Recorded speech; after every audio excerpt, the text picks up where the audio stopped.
Hello there, viewers. Brian here at 3TR, and welcome to another episode of the People's Questions, episode 19. And I would just, before I get into it, I would just like to apologize to my viewers and subscribers. As you're aware, last Friday I did the contest question, but I decided to close it down a couple days into it.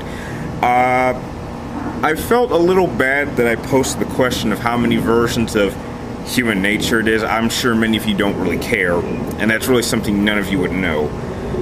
So I felt really bad about that. So I promise from now on the questions will stay related to the very three topics that 3TR is based on, and that is movies, games, and pretty much anything that you guys talk about. And I'll try to do starting next Friday, I'll do another contest question, but from that point on, I'm going to have one every Friday from that point on. So basically, number 20 is going to be the starting point of which then we're going to start just giving out prizes every Friday. And I also got a good number of questions from 3 really great subscribers, so please, guys, keep them coming, throw anything you want at me, and please keep track of Batman Month. Yesterday I did post my review of Batman Returns, and next Wednesday and Thursday I will be reviewing Batman Forever and Batman and Robin. And with that, let's get to your questions.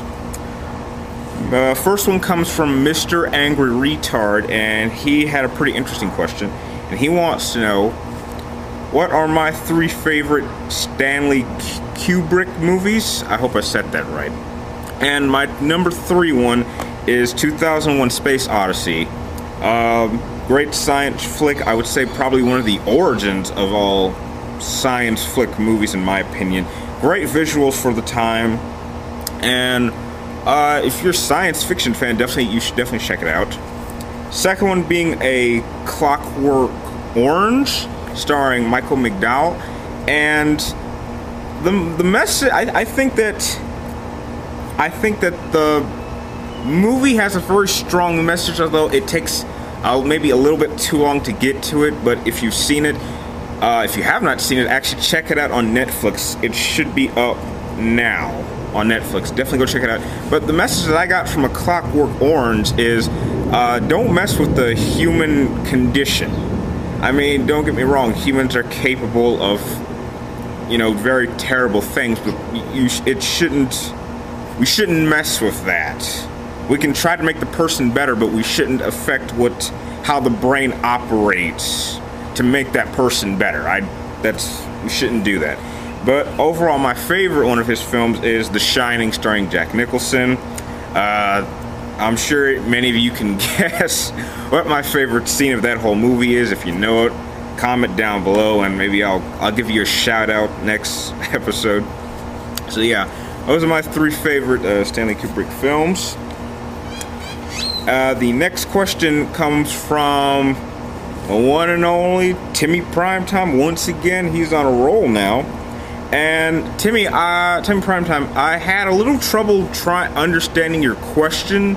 It was typed in kind of an odd order, so I had to figure out what your question was, but what I got from it was, what Batman villain would I like to see if there was to be a 4th Nolan Batman film? And I can only really think of 2 for specific reasons. And I mean, I'm sure many of you would suspect me to say something like Penguin or Riddler, but that would be the obvious choice, and being obvious has never been Christopher Nolan's style in terms of choice of villains.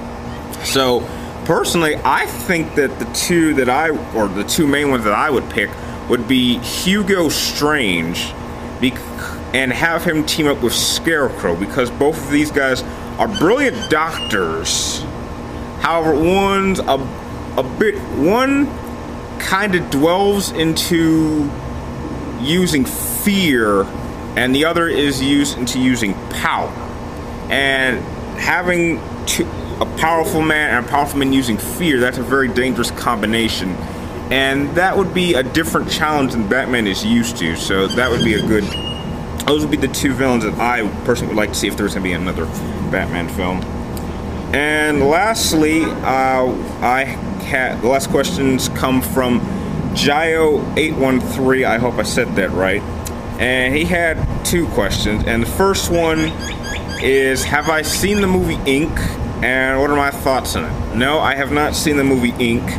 But from reviews that I've seen on it and a couple of, I don't know, on the web, on the net, on the internet videos I've seen of it, it just doesn't seem like my type of movie. I mean, I can understand the attraction of it and why people would like this, but it's just not for me.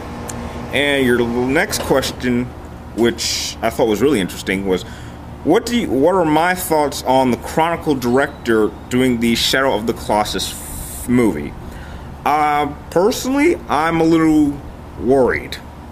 If you've seen my Chronicles review, which just check my video history, I really did enjoy Chronicle for what it did. It really did make me take found footage movies pretty seriously and how well they can be done, and really how the actual camera itself was used. I thought was pretty interesting. However, I've seen the director's filmography, and there's really nothing I saw that would prepare him for something on this scale. As you know, the PlayStation gamers like myself would know, Shadow of the Colossus really does not have much dialogue, and it's a simple story. And what makes Shadow of the Colossus so great is not necessarily the story itself, because the story is pretty straightforward. It's the scale of the actual fights of taking on these Colossus, because it would be like the equivalent of one man trying to fight off a mountain, and even that's the tagline of the game. It's mountains aren't climbed, they're slain. And number one, you would need to have an actor who necessarily doesn't have to do much acting. They really would just need to have really good, I would say, climbing skills, and need to really know how to ride a horse very well, because each Colossus is done differently. However, I think the problem with that was that they could not use all the Colossuses. I would expect at best maybe 3 or 4, because after a while you're really doing the same thing over and over, and it does get a little repetitive. But what makes it interesting is that it's done differently in the games. It's like, it's not necessarily a boss fight, it's a puzzle. It's a puzzle boss fight. You have to figure out how to get to the enemy's weak spot. You have to study their movements. But that really cannot work with a movie. With a movie, it's going to look the same way. It's like, okay, he climbs on the damn thing, he goes to his weak spot, he stabs it in the same place or several different areas on the body several times, the Colossus goes down, and the boy sucks its soul into his body, and then he wakes it back at the shrine.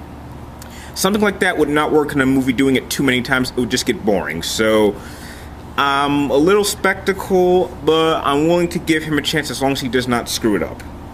And with that, I'm going to end this episode. However, I do have a couple announcements. For those of you who are PlayStation friends of mine on the network, I ask you that this Tuesday you join me online and we celebrate the 4th anniversary of the release of my favorite game, which is Metal Gear Solid 4. So, yeah, look it up. It's been next Tuesday, June 12th, the 4th anniversary. We should all play it together and we should talk about it.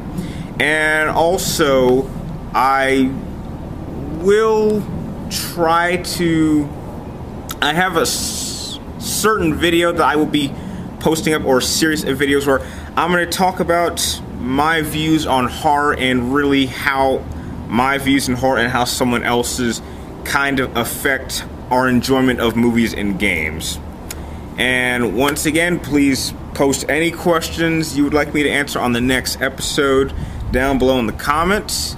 And please comment down below, and subscribe up top to keep track of me, Batman Month, and the people's questions. And like always, I will see you next time, and thank you for watching.